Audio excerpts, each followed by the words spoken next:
Alright. Assalamualaikum warahmatullahi wabarakatuh. Saudara saya sekalian, apa khabar semua? Kita dapat sekali lagi bertemu pada malam ini. Alhamdulillah. Semoga anda semua dalam keadaan sihat walafiat, ya.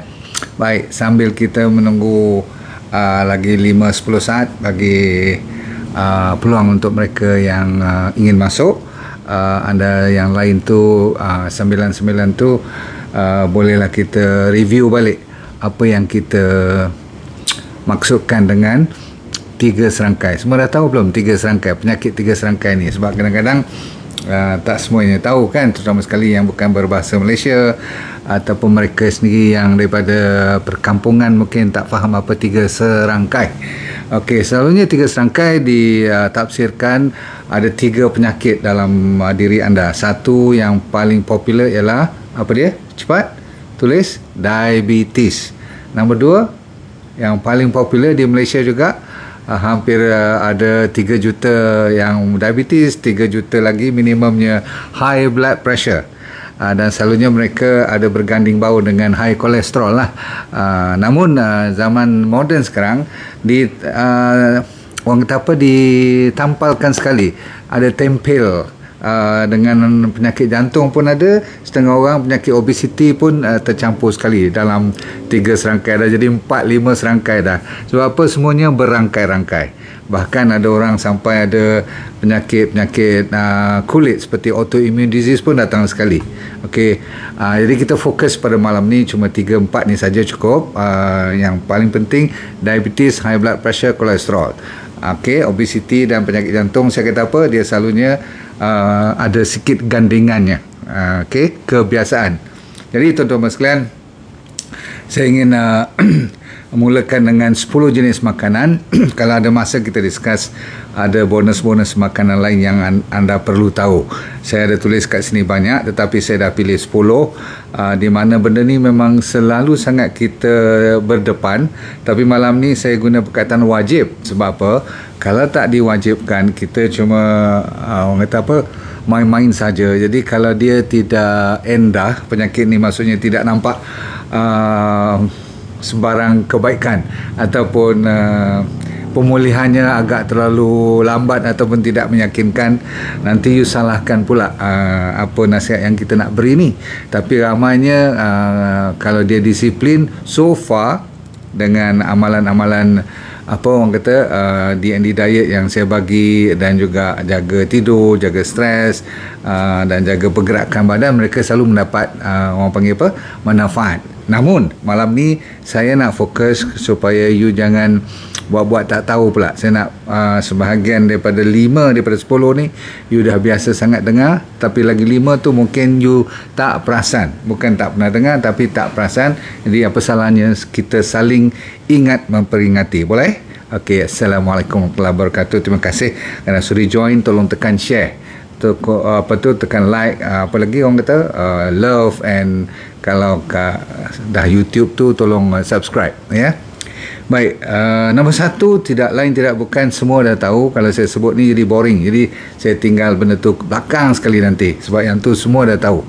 Kalau yang ni pun tak tahu, saya rasa berat sangat. So saya tinggal yang paling popular belah-belah belakang, tapi yang selalu you lupa dan selalu you buat-buat tak nampak ialah apa yang dinamakan makanan yang manis-manis. Maksudnya saya tak cerita pasal gula ni, saya cerita tentang kuih muih, termasuklah makanan-makanan orang Melayu kita yang sering saya sebut, tapi kita disebabkan breakfast ataupun kadang-kadang makan petang ataupun kawan belanja tengah hari, terutama sekali kat office, lepas makan dia bagi tengah hari punya lunch, dia ada dessert lagi. Jadi dessert kat Malaysia ni lah sebenarnya yang wajib. Kalau saya kata wajib dihindari tu macam mana? You akan marah pada saya sebab saya sendiri makan. Cuma kalau makan seminggu sekali pun tak apa, 2 kali pun paling-paling masih tak apa. Tapi ada orang yang tak boleh kalau tak ada dessert selepas makan. Itu yang saya maksudkan. Yang ni wajib you kena dengar cakap pakcik ni, dan you kena buat sesuatu supaya tidak menjadi nak kena redha pula Tuhan bagi penyakit macam ni. Tak boleh. Sebelum you redha, sebelum you terima hakikat yang Tuhan bagi semua ni, kita kena tanya balik dulu, adakah kita sendiri yang menzalimi diri?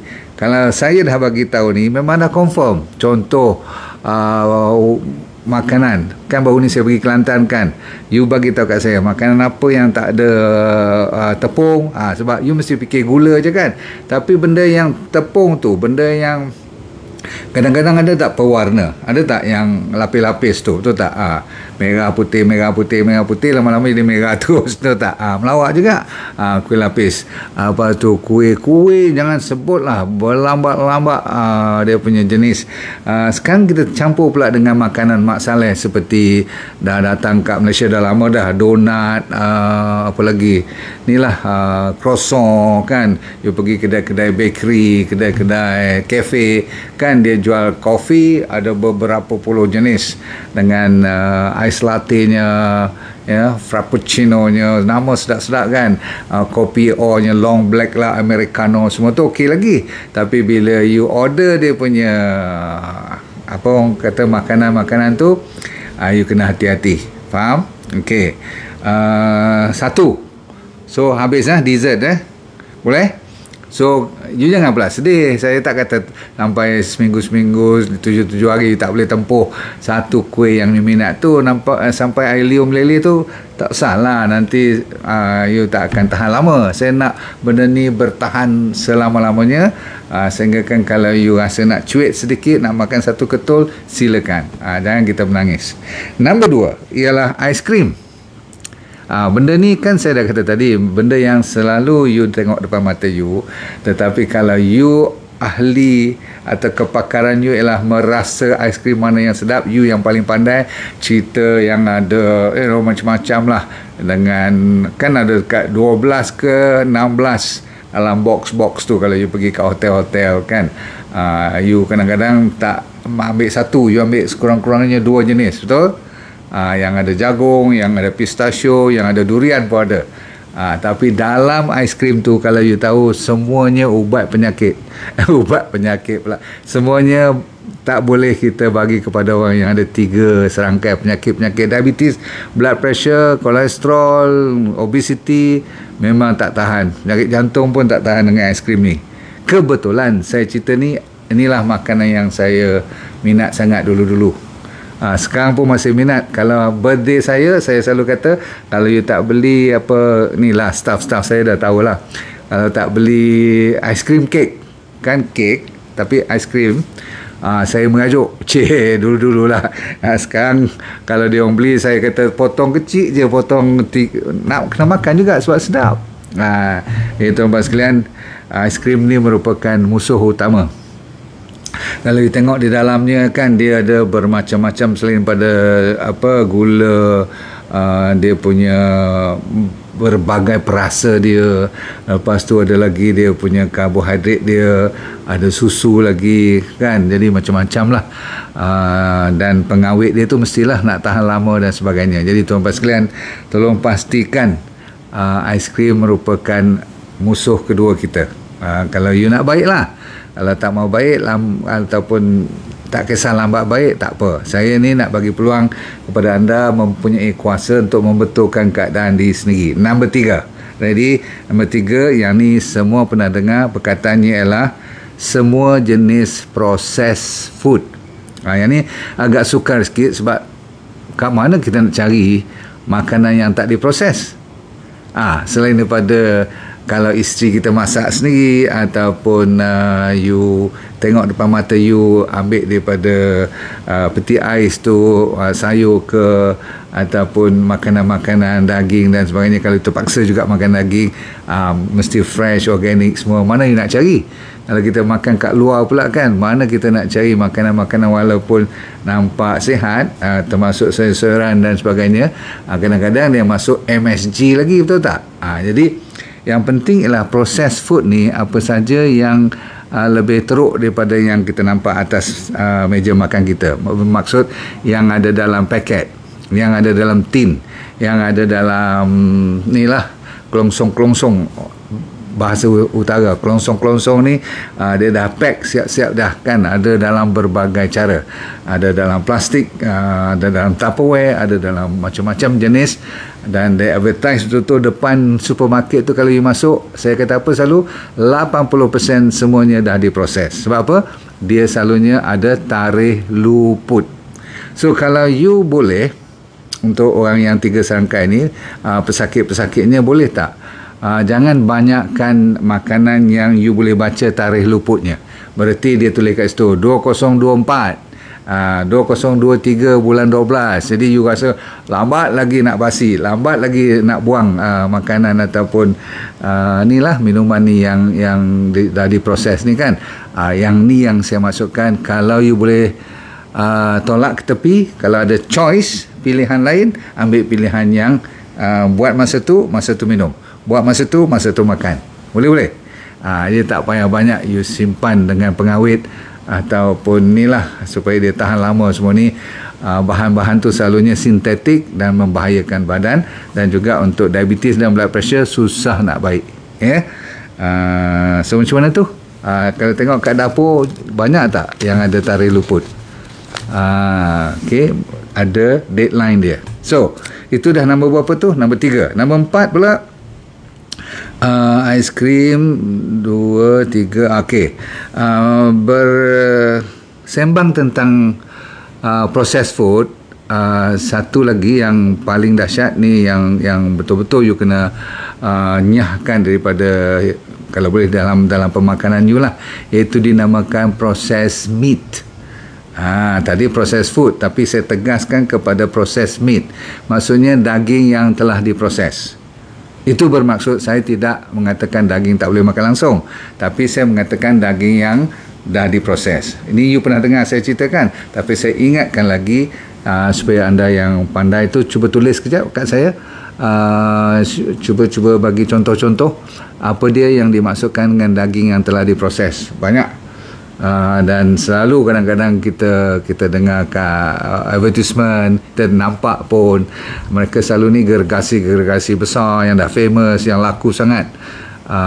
Baru ni masa final World Cup, sampai mereka tu extend, kalau habis bola malam tu pukul 2 lebih, dia orang pun sampai pukul 3 tak tutup lagi. Berarti you boleh order makanan. Zaman sekarang kan boleh order je makanan. Jadi tolong tulis contoh ni apa, cepat. Burger, yes, lagi cepat. Anda yang pandai tu, daging yang telah diproses. Kalau you tengok macam salami, macam apa lagi, cuba sebut nama-nama tu. Nugget, yes, sausage, macam hot dog dan sebagainya.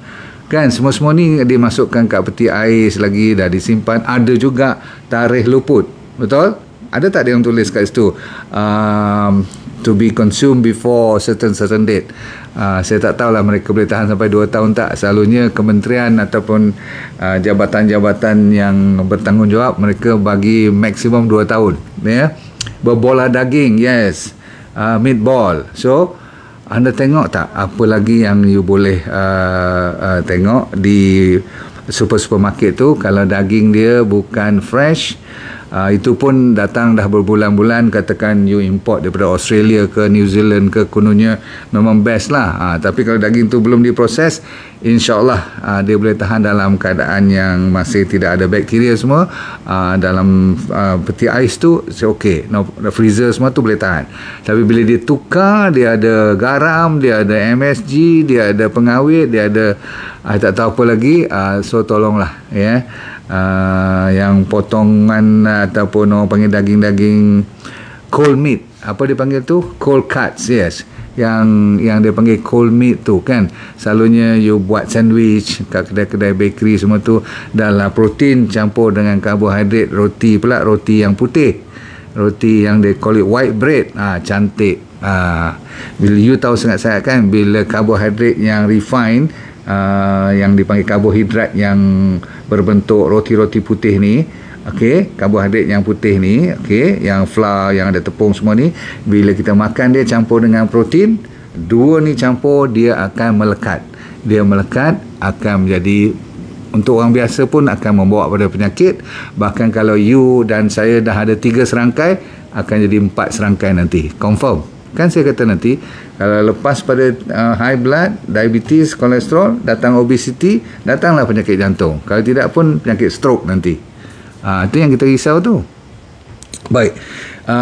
Saya dah cerita tadi tentang processed food dan sekarang processed meat. Elok saya sambung dengan satu lagi, kalau you pernah dengar perkataan artificial sweetener. Okey. Pemanis yang artificial ni, okey, yang orang kata apa, sintetik semua ni bukan daripada yang natural lah. Maksudnya daripada, contohnya daripada tebu asal usul. Gula pasir tu sebenarnya kalau dibanding dengan artificial sweetener, baiklah gula pasir tu daripada artificial sweetener. Artificial sweetener ni seperti apa?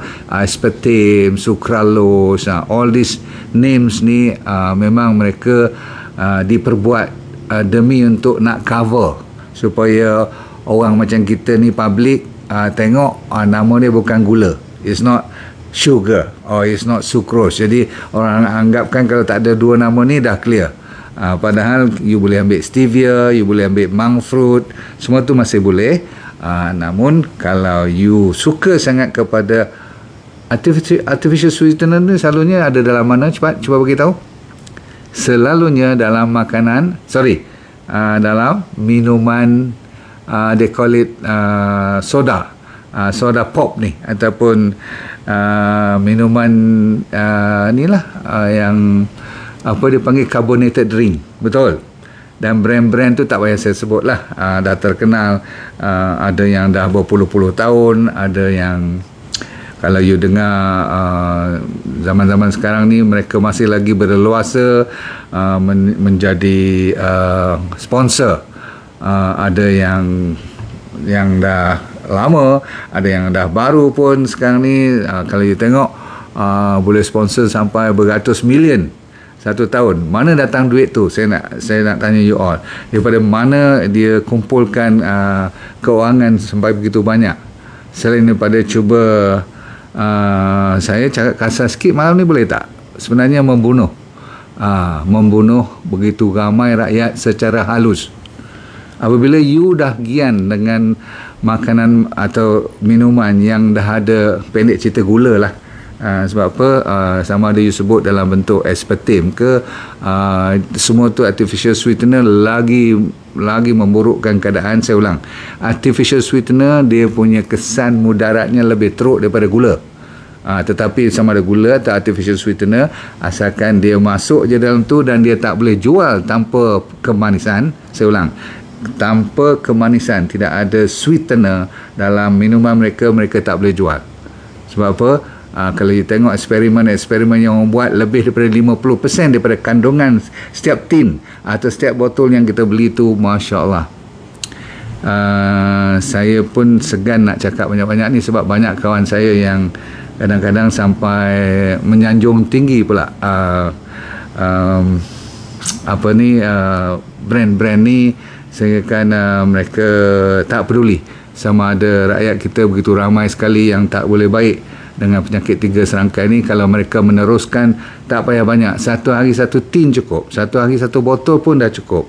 Ataupun yang tak boleh buat kerja kalau tak minum benda tu. Ada juga jenis-jenis yang kalau saya kata mereka juga dah terperangkap dengan memori yang kalau tak kena bahan-bahan minuman ni, Masya Allah. Jadi kita tak jauh beza daripada rokok sebenarnya. Kan kasar tu cakap macam tu, tapi nak buat macam mana? Sebab itu diiktiraf sebagai minuman. Maksudnya boleh kita minum hari-hari. Sedap pula tu. Kita, kalau saya sendiri kadang-kadang kalau ada senak perut ke, kalau kita pergi ni kan toilet sebab cirit-birit ke apa kan, kita kena ganti balik. Dan air-air ni boleh dibenarkan waktu you dalam keadaan cirit-birit atau terlalu dahaga sangat, boleh juga. Tetapi setakat itu saja. Sedap bukan main kalau lama-lama tak minum. Tetapi yang saya maksudkan di sini ialah menjadikan minuman itu sebagai minuman yang you suka. Itu you kena malam ni berjanji dengan saya tak mau lagi dah. Okey. Dan jangan you influence You pula jangan nak pergi pengaruhi orang lain, katakan tak apalah 1 tin je. No, dia mula dengan 1 tin je lah, macam 1 batang rokok je lah dahsyatnya. Kan saya kata kat you, gula dia punya addiction atau ketagihan, kecanduannya lebih kuat daripada kokain. Tu bukan saya cakap, tu kajian ya. Sebab memory sel kita di lidah ni, dia memang cukup suka bahan-bahan macam ni. So no more orang tadi fast food, sekarang fast drink ni. Okay, jaga baik-baik. Berhati-hati kalau you nak baik cepat. Baik, seterusnya number berapa dah you bilang, saya pun dah hilang dia punya number tu, tapi termasuk energy drink tadi ya, yang saya masukkan, tolong outkan. Seterusnya ialah susu-susu yang telah di pasteurize. Saya ulang, susu yang telah, kebanyakan susu yang dalam kotak semua telah di pasteurize. Tahu pasteurize tak?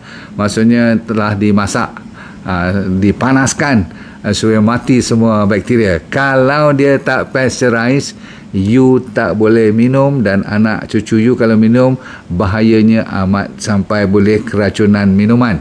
You dapat orang panggil drink poisoning. Jangan main. Bila dia masuk tu, ada banyak bahan-bahan bakteria yang cukup kuat. Sebab tu dia kena masak panas, masuk dalam kotak cepat-cepat, lepas tu dijual. Dan ada lagi tarikh luputnya. Kalau you baca sains dan tengok macam mana pengeluaran susu ni pada awal, sebelum dia pasteurize, katakan dia terlambat sehari je nak pasteurize tu, lori tu terlambat sampai kat kilang, susu tu sepatutnya semua kena dibuang. Pasal apa? Penuh dengan bakteria kan. Susu menjadi base, asas untuk pembiakan semua bakteria dan virus ni. Jaga baik-baik.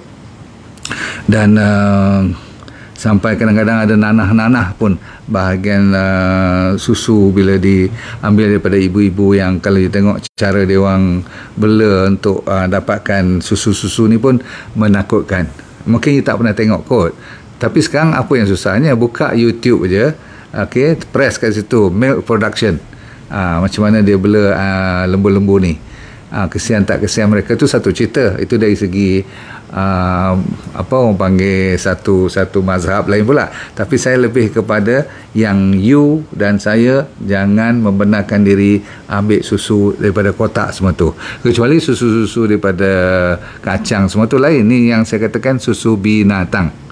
Okey, soal nak tinggi tak tinggi kalsium, selalu saya dah cerita, it's not the way to get the calcium. Banyak lagi cara lain yang boleh kita dapat kalsium. Contoh daripada sayur-sayur pun ada banyak kalsium, jangan main. Selain daripada ikan dan sebagainya. Okey, baik, kita habiskan 2 lagi, iaitu ikan. Bila saya tersebut ikan tadi, teringat balik ikan yang tak boleh yang wajib kita, kalau boleh, kalau tanya penjual tu, boleh tak saya tahu daripada mana ikan ni datang. Kalau dia bukan datangnya daripada laut yang luas, itu pun belum tentu kat Selat Melaka ataupun kat bahagian South China Sea ni bersih tak bersih, sebab terlalu banyak petrol industri itu tak, dan banyak sangat apa tu dipanggil muara yang keluarnya, kalau you tengok daripada kapal terbang warnanya hitam.